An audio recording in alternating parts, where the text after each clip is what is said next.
All right, good day, ladies and gentlemen. Thank you for joining me on another great episode of your favorite political talk show, The Truth with Ben Jokes. Now, 1 year has passed under this administration, 8 years passed under Buhari, and Nigerians still don't have anything good to say about the APC since they took over from PDP in 2015. Back in 2014, the APC blamed Goodluck Jonathan for all the problems of this country. According to them, the buck stops at the president's table, so he should not be excused. But Buhari took over from Jonathan and began blaming middlemen, oil marketers, the media for all his failure.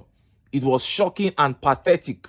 But the Tinubu administration has taken the blame game to another level. And it is funny because the economy of this country degenerated to this current level rapidly within 30 to 50 days. And it happened right before our eyes. Everyone knows the events, the policies, the decisions, that led us to this current state. The decisions were all taken by this administration. And experts warned against some of the decisions, but they didn't listen. But when the decisions threw Nigeria into abject poverty and squalor, this administration began blaming every other person. They blamed Peter Obi, they blamed Atiku, they blamed Binance, blamed Bureau de Change, blamed obedience. Everyone but themselves for taking some decisions that experts warned against. Now, the blame game is shifting a bit inward because few hours ago, Tinubu came out to put the blame on governors. According to him, he said he has done his best. He is doing very well, that it is governors that must now step up. Governors are the ones not working. They should step up. Before I show you how he said it and how Nigerians reacted, let me quickly show you this video that gives a statistical breakdown of the calamity that took place in the last 12 months in this country. See the video.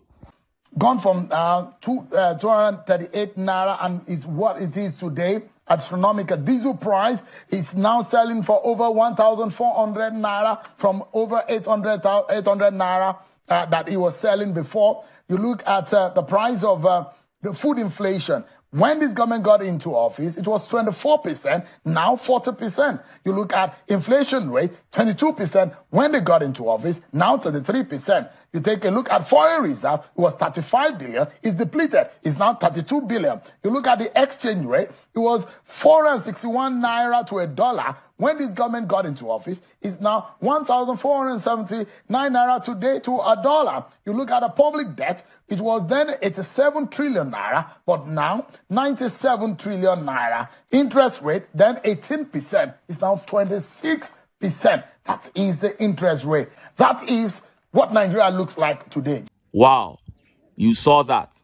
That is the statistical reality of this country today. And they didn't even include the rate of unemployment.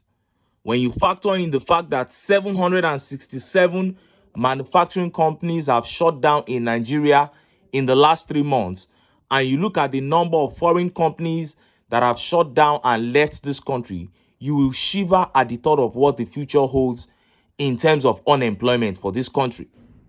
And of course, you know that there are several aspects of failure and poverty that are difficult to capture statistically. So those ones are not included, like the increase in electricity tariffs and the increase in school fees as a result of removal of subsidy on education that has seen several Nigerians drop out of school. You can't capture those ones statistically. Insecurity. Although Premium Times reported that at least 4,500 Nigerians were killed in Tinubu's first year in office and 7,000 were kidnapped. What a disaster. But the people who are at the receiving end of these, the Nigerian people, are the ones who must get up and do what they have to do. They should know that there is no end to the failure of the APC, and the people must do what is best for them, because hours ago, Tinubu came out to claim that he was doing enough, that governors are the ones who should step up. And this blame game continues. They keep shifting the blame from one end to the other. And this simply means there is no solution in sight other than for Nigerians to prepare their minds, ready their souls, spirit, and bodies to kick the APC out at the appropriate time. Now, let's take a look at how Tinubu exonerated himself and charged the governors to up their performance. Look at how the papers reported it. I am doing my best. State governors must also be sympathetic to Nigerians and meet their needs, Tinubu. Bola Tinubu has urged state governments to focus on the needs of rural areas for speedy economic development in Nigeria. Tinubu said the call was made to ensure accountability and effectiveness in the administration of local governments. He made the appeal on Thursday at a meeting with the leadership of Arewa Consultative Forum at the Presidential Villa, Abuja.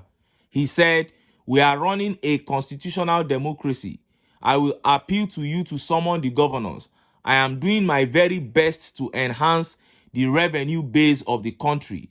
They must equally be sympathetic and they must urgently consider the needs of the local people. People reside in the local communities. That is where they work, farm, and live. If the local governments are not effective in delivering services as leaders, we must not hang on to the numbers. We have 774 local government areas, but are they truly effective?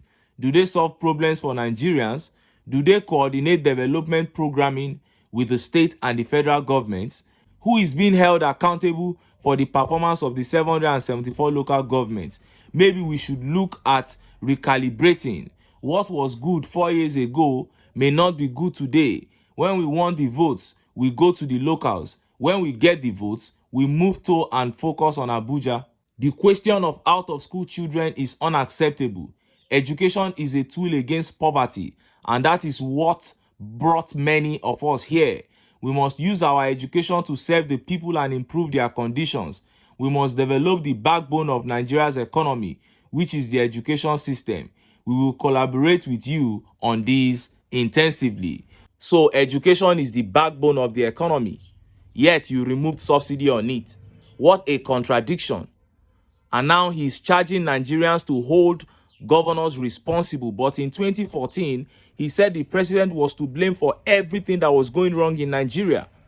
He collaborated with governors to turn the country against Goodluck Jonathan. Today, he's saying governors should be blamed for not taking care of local governments.